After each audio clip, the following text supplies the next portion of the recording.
Hello and welcome to our first NCTR Dialogue of 2025. My name is Sandra Bender, and I am the Community Engagement and Education Program Coordinator with the National Centre for Truth and Reconciliation. I'm here with two very special guests that we're honored to have with us today, but before I introduce them, I'd just like to take a moment to acknowledge the land and water. The NCTR is located in Winnipeg, which is on Treaty 1 territory, which is in the ancestral lands of the Anishinaabe, Cree, Oji-Cree, Dakota, and Dene peoples, as well as the birthplace and homeland of the Red River Métis Nation. This city has been a place to meet, live, and trade for thousands of years, owing to the meeting of the Red and Assiniboine rivers. The city of Winnipeg sources its water from Shoal Lake, just over the border into Ontario, and has been doing so since the time of World War I, when the aqueduct was built. The people of Shoal Lake 40 First Nation have only had access to that same water in potable form since a water treatment plant was built in 2019. Finally, the province of Manitoba is also powered by water, by hydroelectric dams built in the north on Treaty 5 territory, as well as a few on the Winnipeg River system, which is in Treaty 3 territory, which is also where Shoal Lake is located. So for me personally, by existing in this space, by having drinkable water in the taps in the building that I'm sitting in, and by having electricity to power this session, I personally am directly implicated in three treaty relationships. We acknowledge as an organization that these treaties are both legally and morally binding. Now, just a slice of housekeeping, and then we'll get right into today's discussion. If you're with us live on YouTube, you can feel free to leave a question or comment for the presenters in the chat. And when there's a good moment to work it in, I'll put it to our guests. Speaking of whom, I'm joined today by two fantastic Métis women, Jean Teillet and Andrea Menard. Here in Manitoba, we actually just celebrated Louis Riel Day this past Monday. And here in Winnipeg, our annual Festival du Voyageur, which celebrates Franco-Manitobain and Métis culture, is on right now.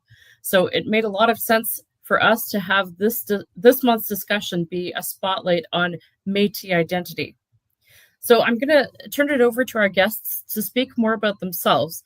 But just very quickly, Jean is an author, thread artist, women's rights advocate, and a recently retired Indigenous rights lawyer. Andrea is also a lawyer, legal scholar, and author, so we're in for a fantastic discussion. But please, let me turn it over to the two of you to introduce yourselves properly. Jean, would you start us off? Sure. I will introduce myself the way my one of my mentors, Maria Campbell, says. She says, who are your people and where are you from? And when she says, who are your people, she says, who's your grandmother? Yeah. Who are your people today, not who were your people 400 years ago? And where are you from? Where were you born? Not where 300 years ago. So my grandmother was Sarah Riel, and Sarah Riel was the daughter of Joseph Riel and Eleanor Poitras. And Joseph Riel is the little brother of Louis Riel. So my grandmother, his name was Sarah, was actually Louise Sarah. So she's named Louis after the feminine form of Louis, and after Sarah, who was Louise and Joseph's sister, who was the nun who lived up in Cross that a lot of people know of. So my grandmother was always known as Sarah. So I am Louis Riel's great grandniece, or he's my great grand uncle, whichever way you want to go up and down the tree. And Eleanor Poitras, who is my great grandmother, she is the granddaughter of Cuthbert Grant's sister, Marguerite. So I'm a Grant, and there's a Fisher line in there too. So I'm a Grant and a Fisher and a Poitras and a Riel. So for those of you who aren't really familiar with the Métis Nation, those will not be names that ring out to you. But if you are at all familiar with the Métis Nation, certainly Grant and Poitras and Riel are names that ring loudly. So that's my people. I was quite literally born on the banks of the Red River. And I lived there within a mile of the Red River until I was about 25. So I am quite literally one classic Red River Métis.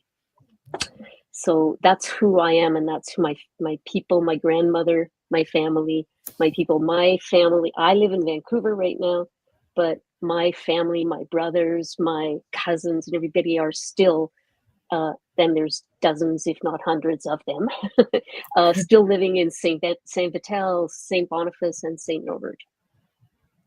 So that's who I am. Andrea. I am definitely going to follow Jean's lead today. So it's an honor to be here in Jean's presence. And hello, everybody out there. And thank you for listening to us today. So my paternal side is Métis. So my grandfather is Oscar Menard, and he was born in Saskatchewan. But my great-grandmother was born in Olga, North Dakota. Mm-hmm. So my great-grandfather decided to go to North Dakota.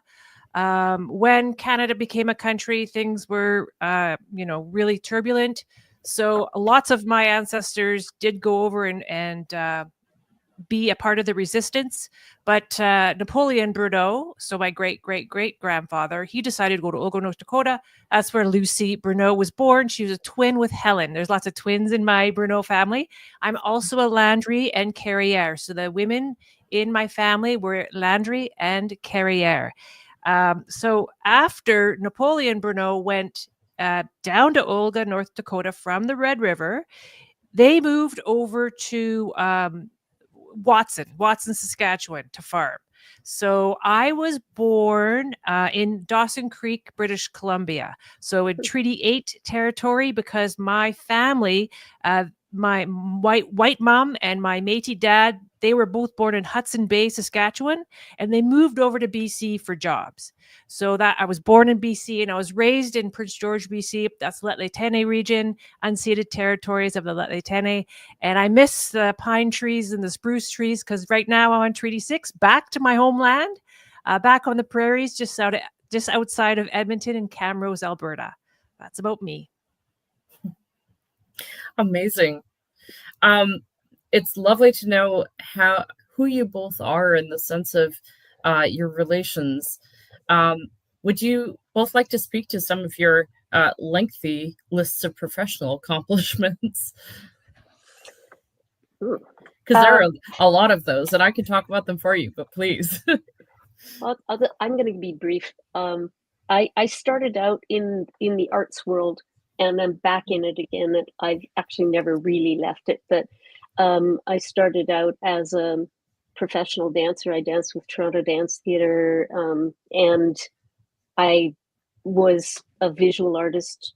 I have a fine arts degree, and then when I was in my late 30s, I went to law school, and so I didn't even go to law school till I was 38, and so I spent basically 30 years in law, 30 plus years, I guess, in the law, and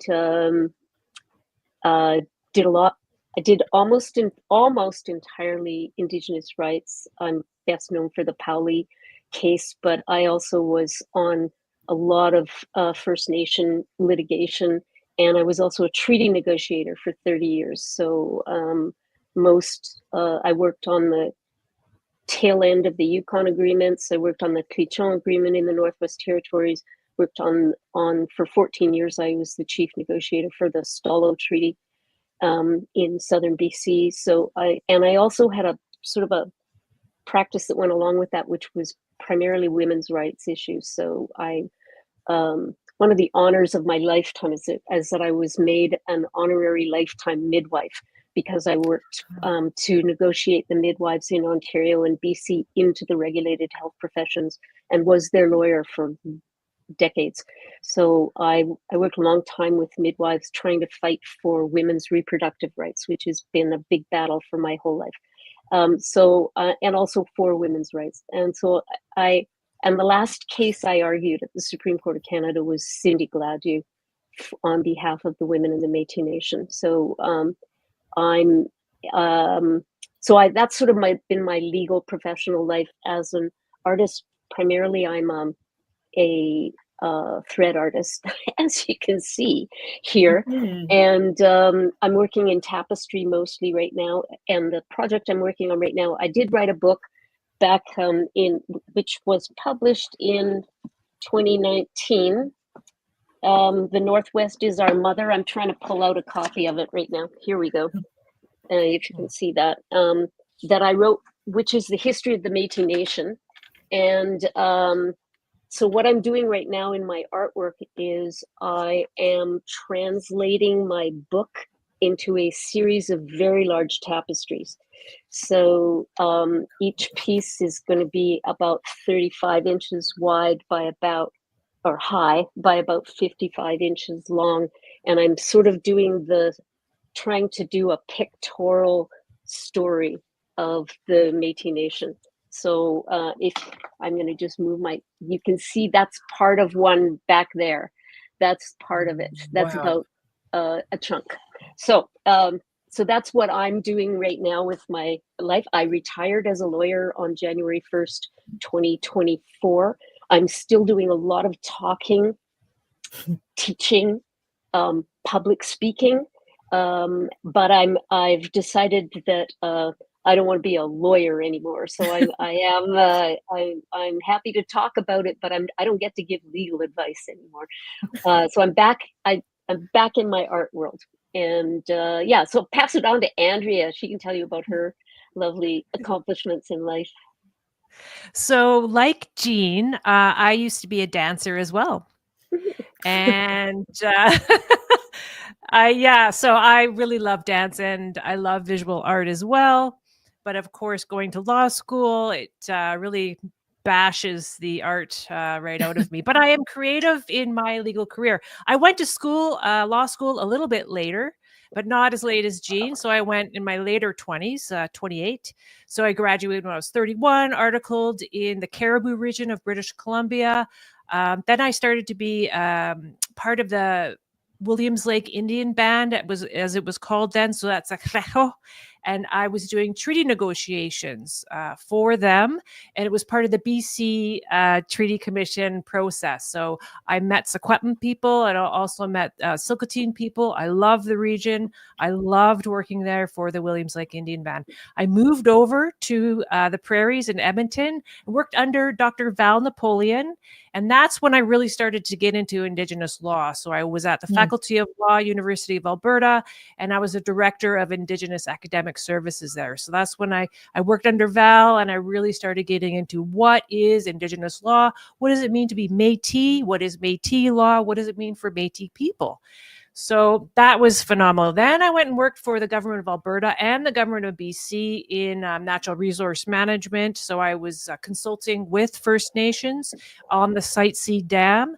So I worked alongside First Nations as well. I worked for my own nation, the Métis Nation of Alberta, doing duty to consult for natural resources. And I learned a lot there, that's for sure. So I have the inside scoop on what's going on around BC and Alberta, mostly in regards to duty to consult, free, prior, and informed consent. But I love being on the prairies because they recognize Métis more. So BC, I was like very much like a settler. So I really love being on the prairies because they're like, oh, you're Métis? Okay, awesome.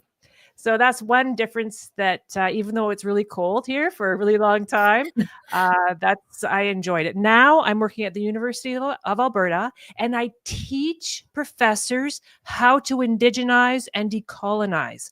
So I'm central, and I'm at the Center for Teaching and Learning. So I teach professors how to indigenize and decolonize their curriculum and pedagogies. So that's really interesting work. It's hard work. So I have held like Indigenous positions. I've worked alongside First Nations. I've held Métis positions, and they're all different experiences that maybe we can expand on today on what I look like and who people perceive me as a white-coated or white-passing Métis person, and what that means for people. Am I taking up Indigenous space, or am I adding to? Hopefully we can get into those discussions, but that's just a little bit about me. Well, that's a fantastic place to jump off. I know I personally used to identify as bi. These days I'm a little I just go with lesbian these days, but but I've had a lot of conversations with Métis friends about that. The struggle of sort of passing as something that you're not necessarily, whether it's passing as straight or passing as white. Um, yeah, it really is having feet in multiple worlds, isn't it? How have you both experienced that?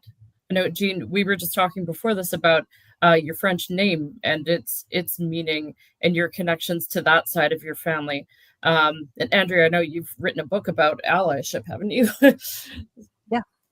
Yeah, reflections on allyship. I talk about how people can be an ally and being in between two worlds. So just briefly, I grew up, so my Métis dad, unfortunately, tragically died early when I was 7. So I grew up with a single white mom. So I noticed that my white side of my family were very different from my Métis side of my family. And I noticed my Métis side of my family were very like relational, really like a deeper sort of sense, less transactional, more relational, less competitive, more loving. That's what I felt growing up.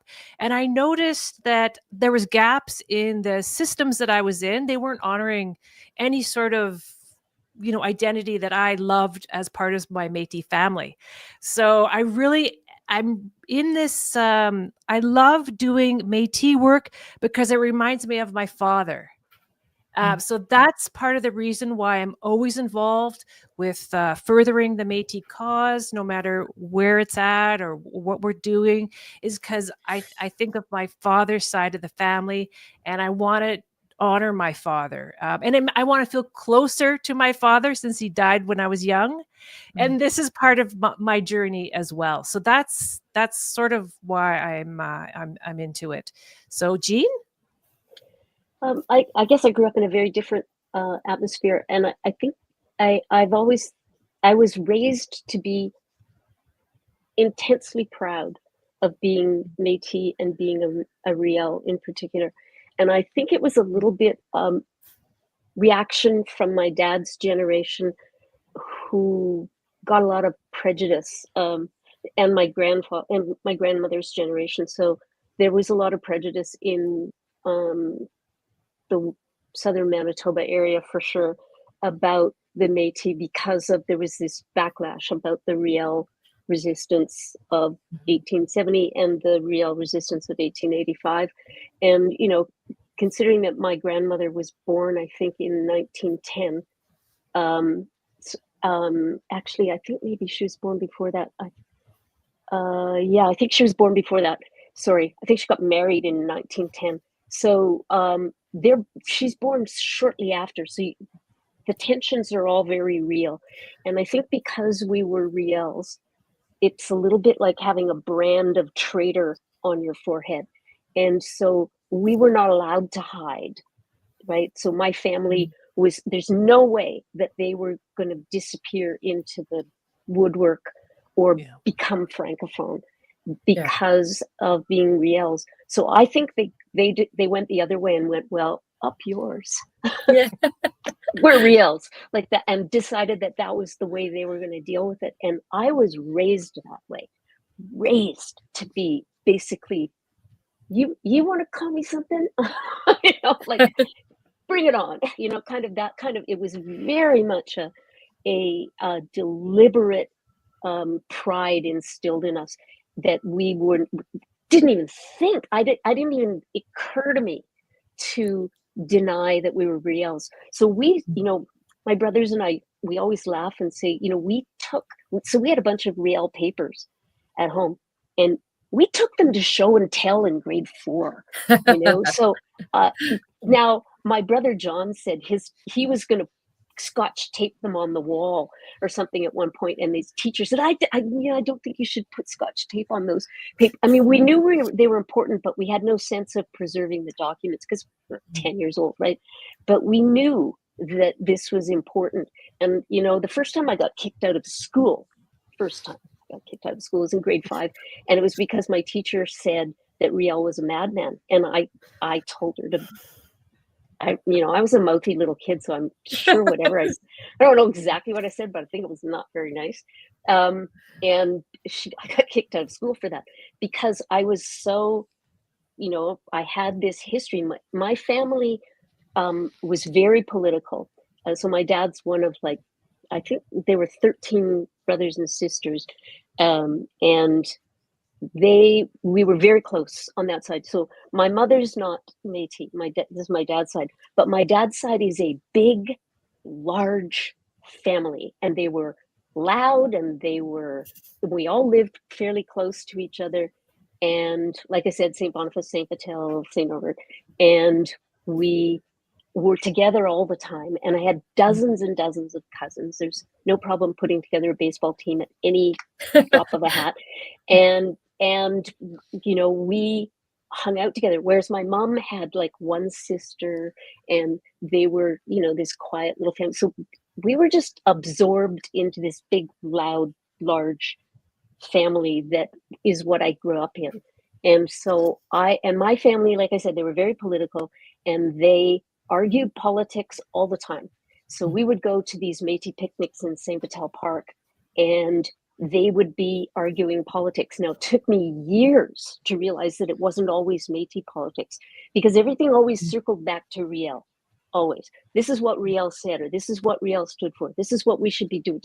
Always circled back there, but it took me a long time to figure out, until I was in my late teens, before I realized that there's actually federal politics going on in there, like Liberal Party politics. There was also Catholic politics all bundled up in this stuff, as well as Métis politics. So it was a long time. I swear to God, I was 18 before I realized that you didn't have to be Catholic, you didn't have to be liberal, but because I thought it was all a one thread, right? And just it a took model. me, yeah, because that's what I grew up in, is this Francophone Catholic Métis family, right? And so that was my understanding of what it all was, right? And so it's hard for me when I hear people who talk about, oh, I just discovered that I'm, Métis. I'm not saying it's wrong or anything. I'm just saying it's just foreign territory for me, because since it was so out loud in your family. Yeah, and also because my family was all tied up. Now, you have to understand, I'm in my 70s now, so I was in my teen years before the Manitoba Métis Federation even came into existence, right? It didn't even come into existence until 1967. So I would have been, 14 when it came into existence. So we were all tied up into the Union Nationale Métis, which was the only, and it was created in 1887. So we were all tied up in that organization, because the Manitoba Métis Federation, now I know they're the predominant group, but they sure weren't when I was a kid. So all the time that my parents and my father and his brothers and sisters and things like that, they're politically involved in Métis politics, it's through the Union Nationale, which is a whole other world. And if you speak French at all, or can read French at all, there's a wonderful book that's a history of it, called Les Fidèles à Riel, by Bockel. And you can, and it's a big thick chunk of a book, but it talks about from the beginning, the Union Nationale right up until fairly recently, about all of the history of the Union Nationale. And you can't understand the Manitoba Métis Federation unless you understand the Union Nationale, because it's the precursor to it. And then what happened really is that the Union Nationale fell away because you had to be Catholic and you had to be French speaking. And by the time you get to the 1960s, most of the Métis are not Catholic anymore, or if they are, they don't care about that. And they don't speak French anymore. So they needed another organization that didn't, that was still involved in Métis politics, but wasn't tied up in the religion or the French language. So that's really the why the Manitoba Métis Federation was necessary to come into existence in 1967. So it's just because I'm old and remember before it came. Most people can't even fathom time before the 2000. MMF invented. Yeah. I think this is really important, and I'm glad this is being archived, because when I talk about Métis history, my students fall asleep. So for some reason, it doesn't ring true. So I really love Jean, and please record Jean as much as possible when she talks about this. But a lot of my students, they're interested more in Métis taking up space, First Nations space, Indigenous space, and Métis. I have some people come to me and they say, I learned my culture just recently. And so this is Jean, I want to ask you that, but it's a systemic thing as well. Of course, there's shame and there's lots of stuff that happened and everything. But, I know I've sat on Indigenous admissions committees for law school, and they accept more Métis than First Nations because the more traditional you are, the less the systems want you. And we're losing. Yeah, we're losing all that cultural knowledge. So that's why Métis come in, because we're, less, and some of us are less involved, and then we can fit into the system more. So we're getting a bad rap. People think that we're just taking up space. So I know, Jean, that you come from a different, position or history in that. But what do you think about that? I mean, for the young people looking at you, what do you think about Métis identity, and what should the young people who haven't been connected feel ashamed maybe for taking up Indigenous space at law schools? What can you say to them? Well, I mean, like I said, it's hard for me because of my own personal background, and I tend to go, well, you must have to have some connection to your people, to your community, to your history. I have a very hard time with people who just do a genealogy and then find a way to sign up and then get a card and then drop into university and then proclaim themselves as Métis, so that as if they know anything. And that is this taking up space problem that I have, is that if you don't know your people, and this is the same for First Nations people too, who are just say you got scooped or you're just coming back. It's one thing to say, okay, I want to claim this identity here, but it's a whole other thing to stand up and try and present yourself as if you actually know anything about the culture and the people. And that's where I have a problem with it, all the way down the line. So I think that if you're looking for, especially for professors in the academy and people who are teaching, I don't think people should be teaching Métis history and culture or First Nations history and culture if they're newbies. Then, because then they're just book learning, right? And then you're not passing on or really understanding what's happening. So that's my problem. Now, we have, like a Grand Canyon style gulf created by the interference of the federal government in our own ability to identify our own peoples, right? And so I think that in an ideal world, where we would be is that, as the UN Declaration has articulated, I think very well. Now, our rights aren't created by the UN Declaration; it's just stating it, right? But the idea is right: is that we are nations, we're not races.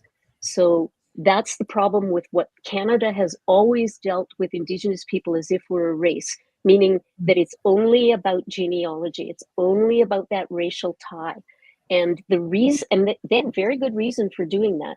They did that because it disconnects you from the land. Races have no title and rights. Black people in the States don't have title and rights. Asian people living in Canada don't have title and rights or self-government or self-determination or any of those things, because it's a racial concept, right? And the government of Canada has always done that because they want to disconnect us from our lands and our rights. And so that's why they do everything by genealogy and by it's a racial identification. What it should be is nations. We are nations. We are multiple nations. We're the Mi'kmaq Nation, the Haida Nation, the Stalo, the Métis Nation, the Tlichon. They're nations across Canada. And those nations have the right of self-determination, and they have the right of self-government, and they have their own territories, and they have resource rights, and they have the right to determine their own members according to their own laws and customs and traditions. Now, so that is the way it should be working. And Canada, the federal government and our laws should be recognizing Indigenous nations as having their rights to determine their own members. So that's part of what's wrong with going on with this self-identification thing, where people are just saying, well, I have a right to self-identify as Indigenous, and they treated it as if it is a Western private property rights. So let me just say, I think there's two different identities, the word identity. So in the Western liberal tradition, I don't mean liberal party, I mean small L liberal tradition, identity is a personal right. You have a right to be gay, or you have a right to be whatever your religion or whatever, and we treat it as if it's a personal property right that is unassailable, and it is protected by the Charter. And so people think that they get to identify as Indigenous, and that it just slots right into that personal identification thing, and it's unassailable. You can't question me, you can't tell me I'm not Indigenous when I say I am, right? So, but that's wrong. But that's the Western way of seeing the word identity. Now let's look at the Indigenous way of looking at identity. Indigenous people think identity is a relationship.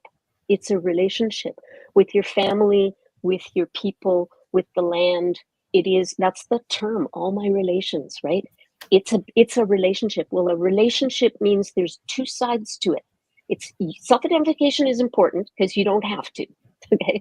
So self-identification, but you identifying with a people, and the people have to recognize you.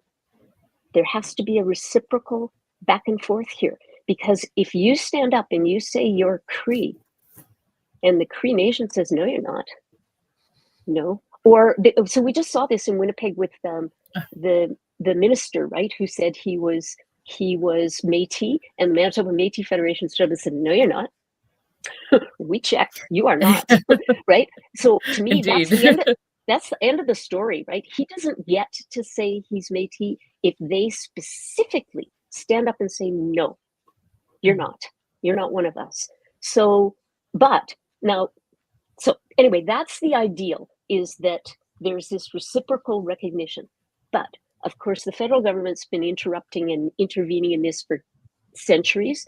And so, you've got people who've been removed from their reserves and who want to come back, but then the people who are running it, they don't have housing for them, so they can't do it. There's all kinds of problems with the way it should be running, which is that the nations should have decide who their members are and on what terms they can be members. Now, it would be lots easier if, of the 60 plus nations across Canada, they all had the same rules, but they don't, right?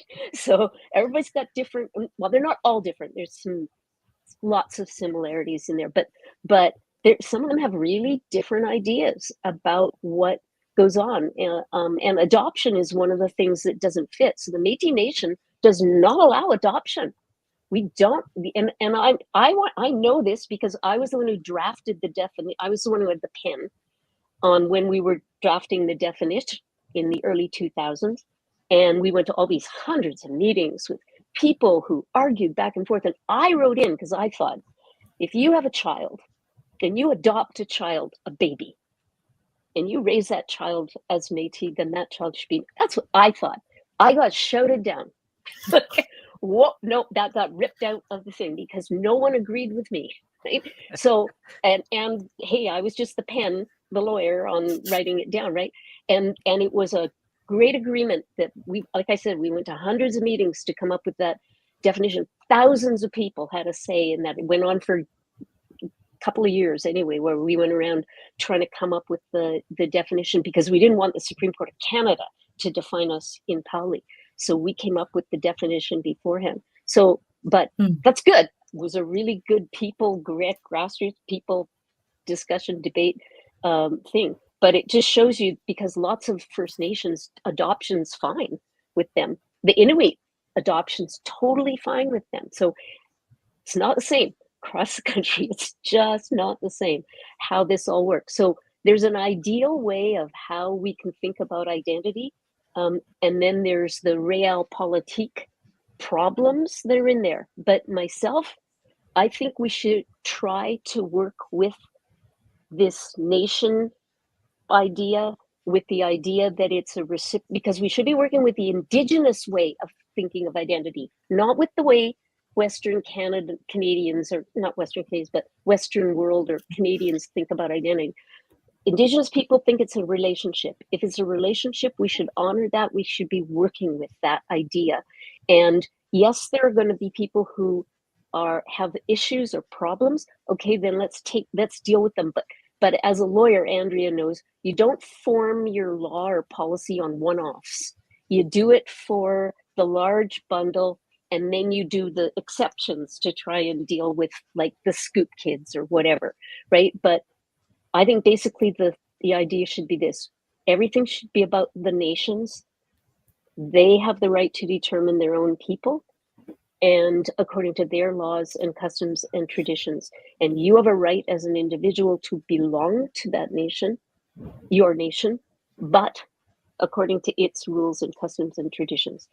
And nobody gets to just stand up and say, I'm Mi'kmaq, or I'm free, or something like that, when they're Italian American. Right. Or we can all think of for a random example. Yes, there's been a few classic examples lately where we've all seen people claim Indigenous identity with absolutely no background. And we also see people claiming Indigenous identity with what I would call a toothpick to stand on, meaning, you know, an ever so great Indian grandmama from 1605 or something like that. Yeah. That's just ridiculous to my mind. It's just ludicrous. And people who say, oh, I'm not claiming Indigenous identity, I'm just saying I have Indigenous ancestry. That's just dog whistle, right? Because by the time you go back that far to the 1600s, you probably got over 3,000 ancestors, maybe, but probably more like 300,000 ancestors or something like that. And you're picking one person and you're pulling that toothpick out and you're saying, and you're making sure everybody knows that you have that one Algonquin ancestor from 400 years ago. I just think, hey, it's an interesting genealogical toothpick. Well, and then it's really problematic when then people try to use that to say, get paid positions as knowledge keepers in residence or something. We've actually had a question come in that's right on this topic. I'll just pop it on the screen here. So the question is, considering this, how is Métis nationhood articulated considering the currently fractured political landscape? And the same person has followed up. I can only show one comment at a time, saying, for example, a lot of First Nations nationhood is articulated at the band level, whereas some have maintained their traditional governance structures. You want to go first, Andrea? No, Jean, by all means. Okay, I'm trying not to hog the microphone here, but okay, so Métis Nation, I actually think that the problem is that the Métis National Council, which is what we were using as our national structure, is what I call a truck with three wheels. And believe me, I think the AFN is a truck with three wheels too. And really what it is that they're structurally flawed from the beginning, these national bodies. So the AFN calls itself the Assembly of First Nations, but it's really band councils, right? You know, and they can't get it together because the chiefs in northern BC have zip in common with the Mi'kmaq chiefs, and none of them agree with the prairie chiefs. And they all have different issues that they're worried with. And some of them are clan-based, and some of them are very patriarchal, and some of them are matriarchies, and they have different governance systems, different ways of cultures, different ways of dealing with everything. And it's really hard to pull them together into the same room and get them to go in the same direction. It's like the United Nations. It's really hard. The Métis Nation so that's what I mean, a truck with three wheels, is that it kind of glumps along, but it's difficult to get anything done. So the Métis National Council, the way it was formed is this. So if you don't know this story, I'm sorry, I am talking too much, and I'm taking all your time up here. But in 1982, when we finally got Section 35 in the Constitution, the chiefs and everybody, the Inuit and the Métis who were arguing about that, were all on about self-government, self-government, self-government. And the federal government kept saying, well, we don't know what that means. We don't know what that means. So they put it's classic lawyer thing to do. When you can't solve a problem, you set up a process to solve it later. And so what they did is they set up these constitutional conferences for 1983, 84, 85, 87, I think. I think there were 4 of them. Might have been 5. Anyway, doesn't really matter. None of them worked. So it doesn't matter. So anyway, the whole idea was that they would solve what self-government was. But the first conference was coming up in 1983. And at that time, the Métis National Council didn't exist. We were part of the Native Council of Canada. The Native Council of Canada was started by Métis on the prairies. And then a bunch of non-status Indians came and they said, well, we have all these issues about getting our status back. And so the Métis brought them in and they became this sort of pan-Aboriginal organization. That's the status of where they were at in 1982. And then they were picking seats to go to the constitutional conferences. And the federal government, this is Pierre Trudeau, not Justin Trudeau, but his father, saying, okay, 2 for the First Nations, 2 for the Inuit, and 2 for the Native Council of Canada. Well, the 2 people who were the presidents of the Native Council of Canada, one of them is Jody Wilson-Raybould's father, Bill Wilson.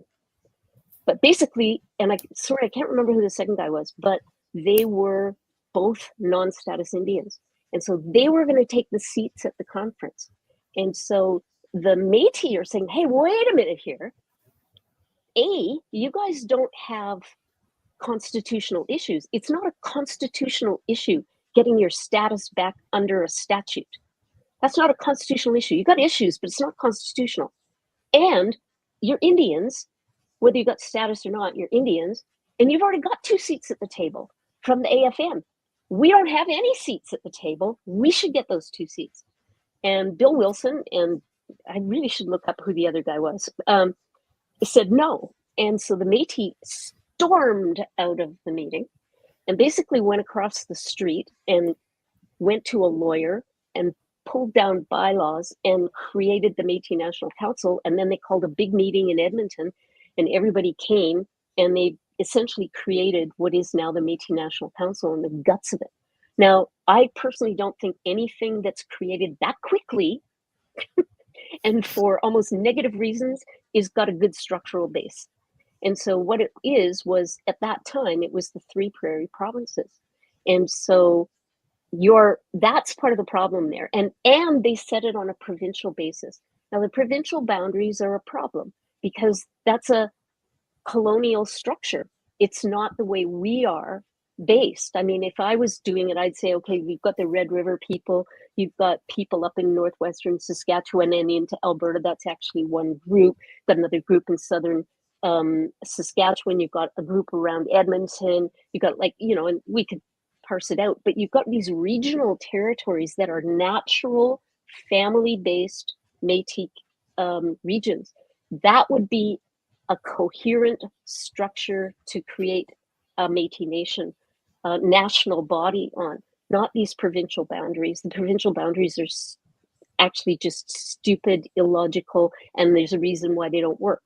So anyway, that's part of the reason. So when the Métis Nation now seems to be fracturing on that national level, I don't believe on the grassroots level it's fracturing at all.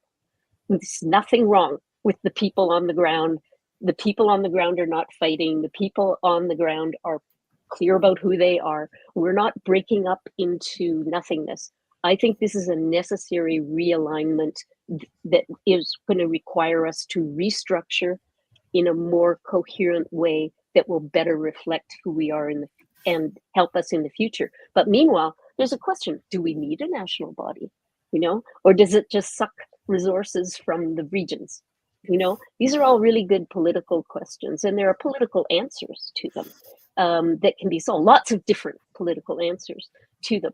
But I don't think that it's a fatal to the heart blow, the fact that the Manitoba Métis Federation and the Métis Nation of Saskatchewan have left the Métis National Council at all. I think it's a necessary rebirth. And I hope that what the national body, when it comes back together again, which it will, takes more time to structure itself in a different way, because the people on the ground and in the regions and in the communities are bubbling with life. That's certainly visible here in Manitoba, for sure. Oh, yeah. I mean, we're in the heartland of the Red River Métis Nation. So, Andrea, did you want to have a stab at that question? No. Fair enough. I agree with Jean, and I really like the idea of our regional territories. So Red River, Lac St. Anne, around the Northwest Territories there. I really love that idea. So yes, a rebirth is necessary. And I'm interested in what the audience thinks about that. We have had a comment just came in. I'll just pop it up here so you can see. Good point. The Métis people on the ground are just fine. Here's another question that's just come in now. What should be done now that the MNC has been eviscerated, losing all provinces but Ontario? Do we need the MNC? Well, that's sort of where I was at before. Is I think it's a question as to whether, in many ways, the only reason we need the national body is because we need to deal with the federal government. You don't need, like the Red River Métis don't need the MNC to deal with the Manitoba government. They don't, David Chartrand doesn't need the MNC in any way to deal with Wabkanu. Right? Like, it's just a distraction. They don't need it at all, right? But when you're legally dealing with things nationally, right, and a lot of stuff is covered by federal money and things like that, and the federal government always wants a one-window approach, right?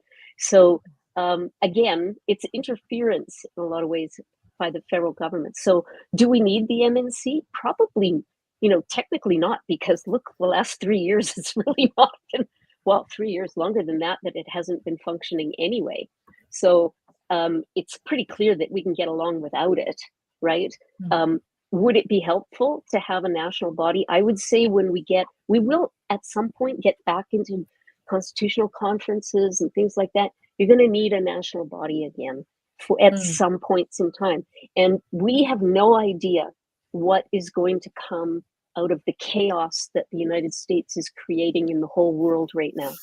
And so there may be a need for us to band together, as Louis Riel gathered everybody together when the Fenians were threatening us in 1871.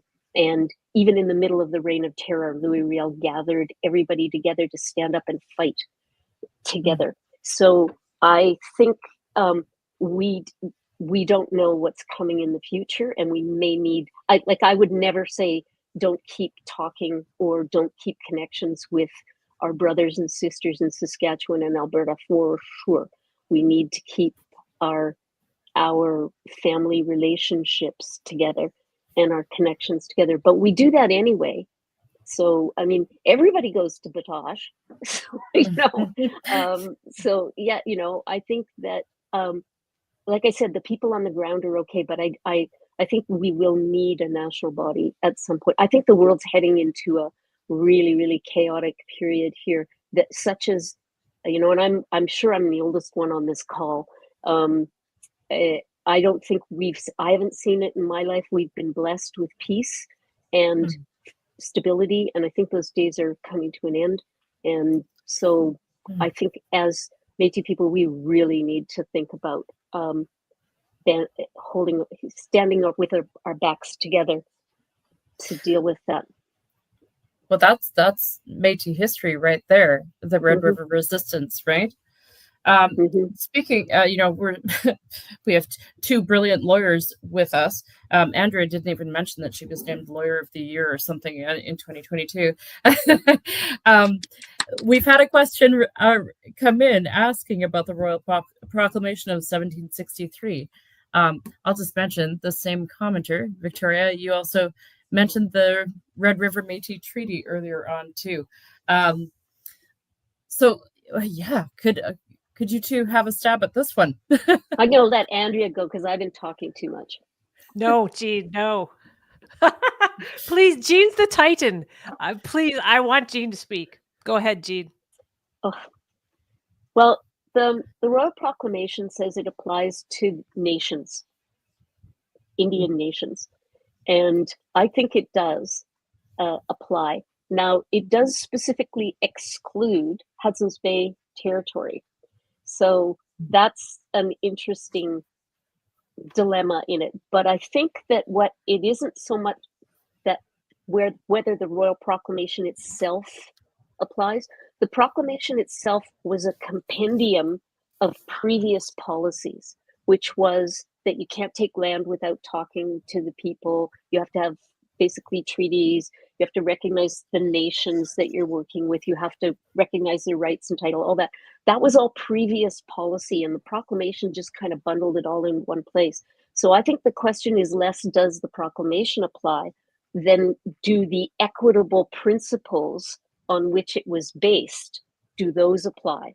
And those do apply to us through the 1870 order and the Manitoba Act and all of the other policies of Canada that have absorbed it. So it's more important to ask whether the equitable principles apply. And those, I think there's no question that those apply to all Indigenous nations in Canada. And I say there's no question that the Métis Nation is an Indigenous nation. Brilliant answer. Andrea, did you have anything to add? Well, I think what I hear from people is Métis have no land, so screw off. So, Jean, what do you say that we supposedly have no land? I know I'm in Alberta. There's Métis settlements.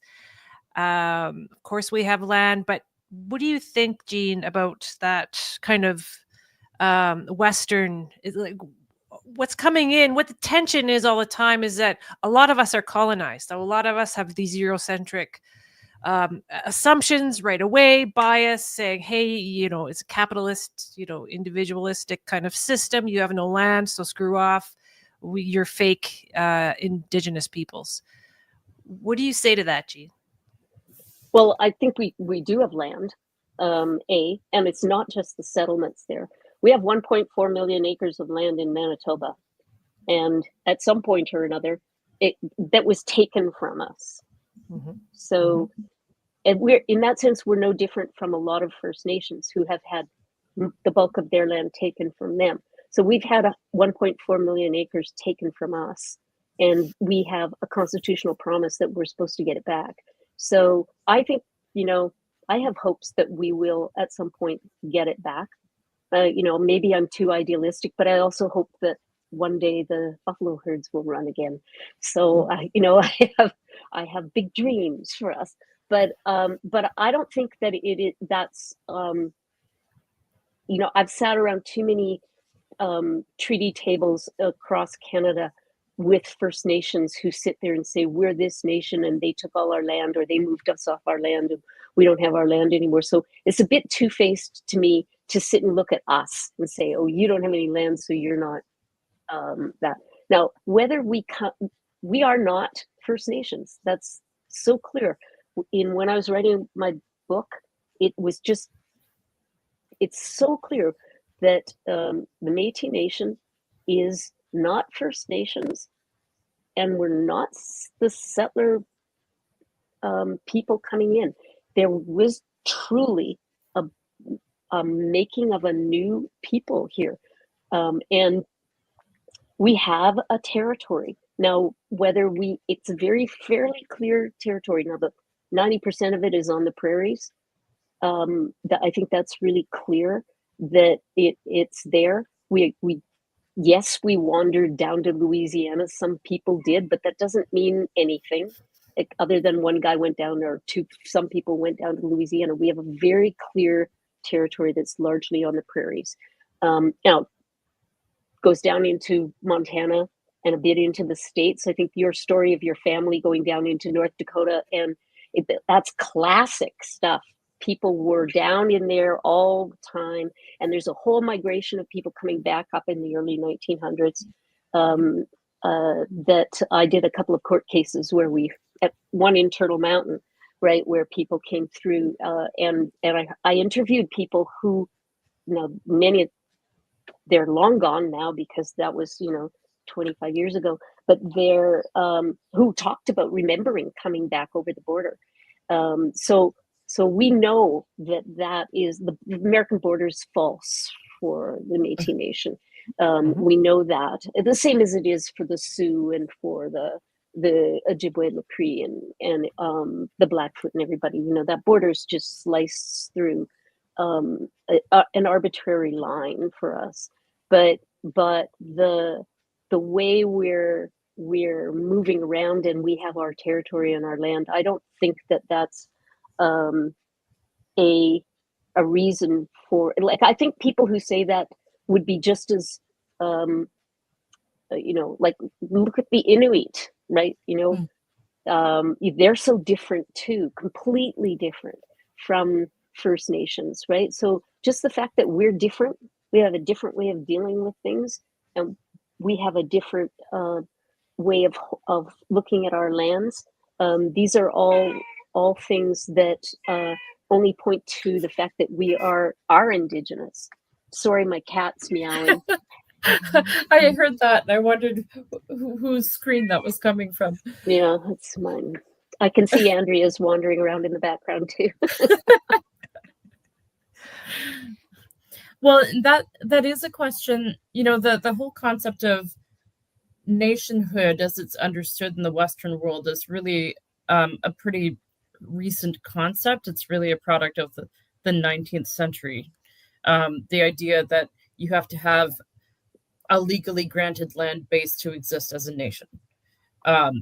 Kurdistan, for instance, is absolutely a nation that has never had nationally recognized status, right? Or when you have multiple peoples claiming to be indigenous to the same area, but maybe one of them has legal status as a nation and the other doesn't. We've seen those conflicts throughout history. So that, having a legally granted land base is not what defines a people, right? We've had another question come in. I'll just read it for accessibility. A member of a Métis settlement told me that Métis Nation citizens who don't have family from those settlements can't claim to be from those settlements. What would be the respectful alternative? A member of a Métis settlement, a Métis Nation citizen. Well, I mean, okay. If you don't, I'm not quite understanding the question, because if you're not from the settlements, I don't know why, and don't have family from the settlements, I don't know why you would claim to be from the settlements. So I'm a little confused about that. But I'll just say that I think that the Métis settlements are part of the Métis Nation. They're not a separate nation. They're the lovely part of us that have a land base, but you only have to go back into the creation of the settlements to realize how they were created, who they were created for, and realized that that's Métis Nation, that's the Métis people from Alberta on those settlements, and that most of them came from southern Alberta because they wanted to get the people from southern Alberta out. They wanted the Métis out of southern Alberta. Didn't want them there. They were an eyesore. They were living in shanty towns, you know, on road allowances and things like that. And it was a move to get them out and move them north, right out of, you know, out of sight, out of mind, kind of. It's not an accident that the settlements that remain are all in basically in northern Alberta, right? So, so anyway, so the settlements are part of the Métis Nation, and the idea that they have their own self-government on those settlements is a good thing, and I think we should be celebrating it, and we should be enjoying our cousins who live on the settlements. Elmer Ghost Keepers, one of my idols. So I'm a big fan of the settlements, but I don't think that that there's any separation for us. They're just working under a different land base, land idea, and a different governance system. But you know, now you know, like the Manitoba Métis are signing their governance treaty and things like that. You know, they're going to have their own governance, and I'm pretty sure there's going to be land coming up in Manitoba pretty soon. I'd be surprised if there isn't. I don't know that for sure that it's going to get that way, but I have high hopes because of Wab Kinew being the premier. Mm. Well, yeah, people think of treaty formation as being something from way back. But treaty formation is still absolutely going. I'll just mention for folk who need to leave, we are at the hour, but this recording will stay up on the NCTR YouTube channel, so feel free to come back and catch the end. I know, Andrea, you had wanted to get into the conversation about Métis governance and legal structure. And this seems like the perfect segue point to that. Oh, yeah. Okay, yeah. So again, my fourth great grandfather was a judge in the Red River settlement. And hey, why can't we bring that back? I mean, how many years has it been? Over 100. What happened to us? Every generation changes, right? So my grandfather, he died early. So then my fourth great grandfather wasn't educated, but he owned a lot of land in Red River. And then the third grandfather, he drove ox carts down Minneapolis, Minnesota, and back, and then he moved over to Canada. So every generation is different. So now we're in 2025. Jean was stating, I agree with Jean, things are becoming interesting. Things might become more chaotic with America and what's going on. So what are we going to do as Métis people? What part of my strategy is where are the Métis judges creating and protecting our Indigenous laws? Where are Indigenous judges? Yes, there are awesome Indigenous judges who are part of the Eurocentric system. Yes, we have courthouses on reserve, but those are provincial courthouses. Where's our courts? So back in the day, my fourth great grandfather, he was also practicing a type of Indigenous law as a magistrate. So how can we bring that back? And that's part of this whole chaotic time that's happening. Let's turn our attention to how are we gonna, out of all this chaos, going to create Indigenous laws and have them just as, you know, I mean, they're well integrated into the ground, into all of our stories as Indigenous peoples here on this land currently called Canada. When are the English laws and the French laws going to start to incorporate the Indigenous laws? So I want us to be also forward looking. We've heard a lot of stories in history from Jean, and I want Jean to keep on talking forever and ever so we can get this archived. These stories are really important, but I also want us to also have the Métis passion to say, where are we going from here? Not only the MNC and what we can do with that, but also our laws, because what's happening is that they're stating We're on the political realm all the time. Now, how can we get into the legal realm? That's where I want us to be. So I don't know if anyone has any thoughts on that. Yes, there are tribal courts. First Nations have some tribal courts down kind of near the border, but that isn't good enough. Also, we have healing courts. Healing to wellness courts are awesome, but for me, that's not good enough. We need a third order. I want Indigenous law to come up. So, Jean, I don't know what you think of that. I know that you've spent a number of years as a leader in the legal field. Totally my role model right here. So I don't know where you think that could be headed. What your thoughts are on that? I'd like to hear from Jean. Well, I totally agree with you, Andrea, that we need to. Our Canadian legal system has to make space for Indigenous law. And so, but for me, I'm interested in developing, not developing, because I'm not saying it's new, but articulating Métis law. So I gave a lecture, so I'm not going to go into a lot of detail, but I gave a lecture at the University of Manitoba, which is available online, where I talk about Métis law. Now, I don't mean Canadian law, like the Powley case and things like that. I mean our law from our people and the way it evolved and the way we worked with it. And it's an hour long.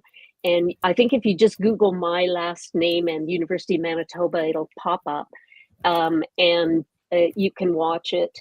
And that's give you some idea about Métis law. Now, the reason I did the lecture is because when I was writing my book, this book, I kept stumbling across Métis law. And in fact, this book is already like 400 and some odd, it's almost 500 pages long, right? But it's actually more than that, 580 pages or something.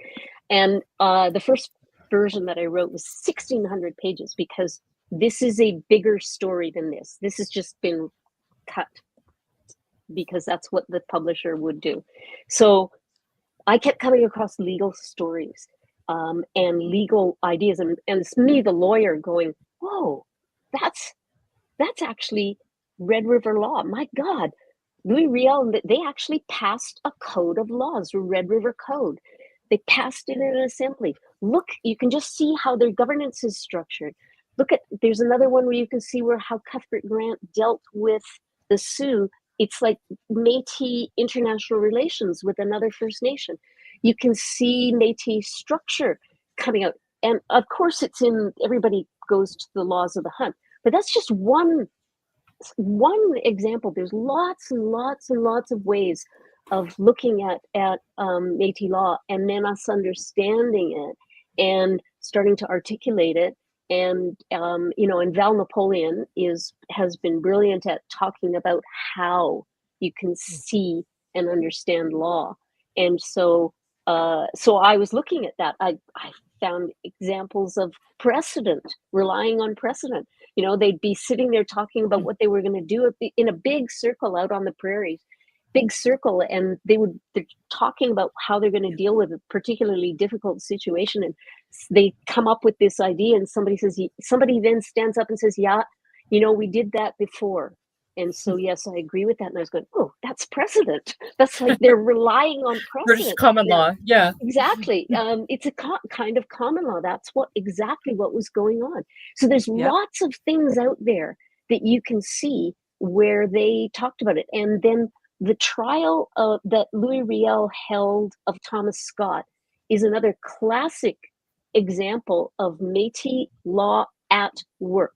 They're not using European law. They're not using First Nations law. They're holding a trial according to their own laws, and they're dispensing justice. So you can see lots and lots and lots of examples of it. So anyway, I think we should dig in on it. I keep meaning to write this up in some kind of law journal, but now that I'm retired, I finding my less and less interested in doing that. So Andrea, you go ahead and do it your job. Okay, I'm going to call you up, Jean. I'm going to make you work. Okay. Well, that go. Oh, somebody put up, Sandra. Yes. Thanks. I think I did will have tell a you. Google. I hope that's the correct link. I think it must be. Was it in 2018? Yeah, you know what? My brain. What is time, right? Sometime in the what I call the before times, before COVID. Yeah. It's like in the before times. It was in, well, you know what? It had to be would have been 2018. My book was published in 2019. I don't know if it was after my book or when I was just finishing it. So somewhere around there. I don't think I've done too many at U of M, so maybe that's it. That's probably it then. Yeah. I'm just going to put this question that came in before that, especially since you had just tossed back to Andrea here. Bonnie here has asked, who are some of these other voices out there? I mean, the obvious answer in my mind is you, Andrea. You're one of the voices out there talking about this right now.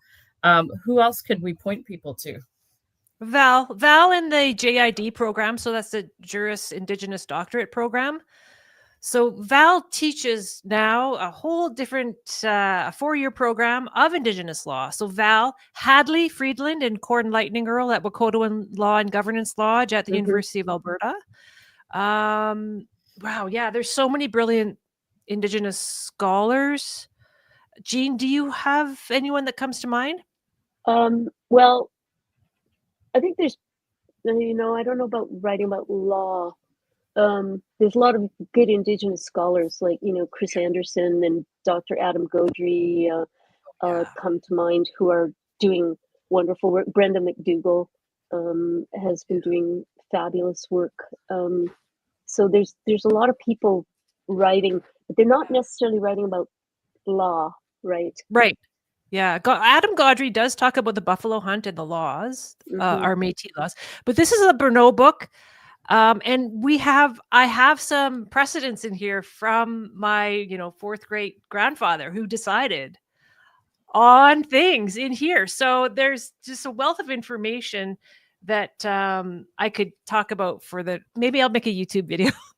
Jean, I don't know if you have your hand up, but yeah, this is our Bruneau book. And so there's decisions in there, especially dealing with the First Nation too, who killed someone. Yeah. It's awesome. Their decisions. And again, it's consensus based. And then there's pictures of people sitting in a field. So what Jean was saying is I totally resonate with, because this is what's happening in this Bruneau book. It's my family book that I use a lot for my resource. So I don't know if anyone, but yeah. So I'm the one that's always talking about this. Again, it needs the younger generation. They're really into it. So I'm waiting, right? So the older generation, they're like, okay, yeah, we've done our work. And I'm seeing the younger generation going, yeah, where are our laws? So the people graduating from the JID program at UVic are saying, yeah, what's going on? I want to practice Indigenous law, whether they're allies or Indigenous lawyers, and there's nowhere to practice. So hopefully this momentum will build. I see it already happening with the law students that I teach. I teach reconciliation and lawyers at the University of Calgary, and they're starting to create new ways, right? They've got nice, juicy brains. So they're starting to create new ways of being, because they're in this system right now that's kind of sort of collapsing around them. So I think Indigenous laws will actually save the world. That's just me. Can you share the title of that book, Andrea? Well, it's our Bruneau book. It's a family book. And I've just got a copy of it. I wanted it. It's so funny. It's photocopied, so it's not that well. And I don't know French, so a lot of the decisions are in French. Okay. And it's really light writing as well. So I maybe Jean, I can call Jean up from her art and say, hey, Jean, what does this say? But anyways, it's just a family book. So if you know a Bruneau around you, we haven't got it online yet. Yes, my rabbit ate the corner. But anyways, it's just a family book. And that's another Métis thing. Have you ever been on these Métis websites? We just make up our own stuff. So I've, the founding fathers of the Métis Nation and the Métis settlements. You can see they've got their own websites. Bruno, we can make our own website. So we're very industrious. What do you say in your book, Jean, about Métis people? Highly independent, autonomous, right? Passionate. Yep. Type A personalities. Doing it on our own. If no one else is going to do it, by gosh, I'm just going to do it on my own. Forget it. Forget waiting for people. So Yeah. I'm a bit of a disruptor. I stick my foot in. I say a lot of things. I get people thinking, but I want people to start to join me instead of like leaving and doing other things. So please join me in creating Métis law, Indigenous law, Métis judges, Indigenous judges, a third kind of order going on here in Canada, which Val Napoleon always says, Canada is a multi-juridical country. We have common law, we have civil law, and we have the oldest laws of this land, Indigenous law. Mm-hmm. That is beautiful. It's inspiring. And I feel so privileged to just be here to moderate this conversation. I've learned so much from both of you. Yeah, we're a little over time, and I want to respect both of your time as well. You're important people. So, do either of you have anything you want to add to close us off? I just want to say thank you for the opportunity to bend people's ears about Métis history, which is long been one of my passion ideas. Is that Métis history is fascinating history. When I was writing this, I was endlessly fascinated by the Métis Nation history, and I thought it's got everything in it. It's got scandals. It's got incredible people. It's just the juiciest. The only thing I couldn't find was a really good sex scandal, but there probably are some. They just weren't. They didn't write them down or something like that. But I mean, it's just full of wonderful stories. So it's not dull at all. There's nothing dull about it. So I find myself as I've got older now, I keep wanting to go, oh no, you can't talk about this until you. So that's why I go back and I tell you about how the Métis National Council got created, because if you understand that, then you can understand better what's happening now.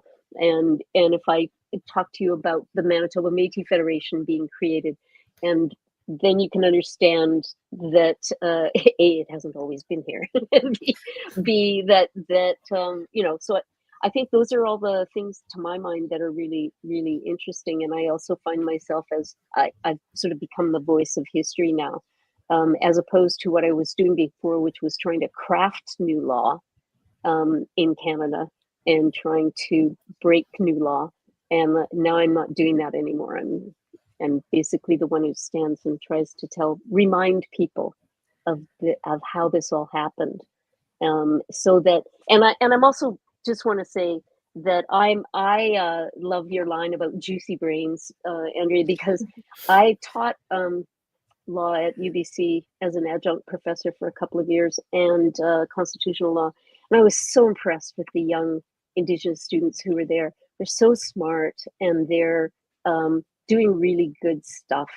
And I have every faith in the new generation coming up that they're going to they'll be able to move the yardsticks forward even further than my generation was able to do. So anyway, thank you for the opportunity, and pleasure to meet you both. Yeah, I echo Jean's sentiments there. Thank you for the opportunity. It's great to have a chat with everyone today. Thank you for writing in. And also, please get Jean's book. I have it on Audible as well as a paperback. And Jean actually is the voice on Audible, so you get to hear Jean. They didn't do a different voice. No.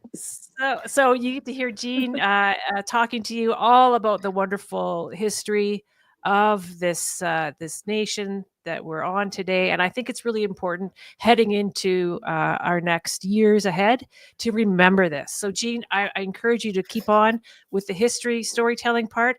I will keep forging ahead on the the Indigenous law part, the Métis part. We can join forces. And Sandra, thank you so much for having us on and for thinking of me especially, because it's an honor to be here today with you all. Thank you. Well, thank you both for your time. I'll just mention too, since Andrea is too humble, she also has co-authored a book called Reflections on Allyship. So anyone who's looking to learn a little more about how to become a better ally to Indigenous communities, Andrea also has a wonderful book. So that's out there.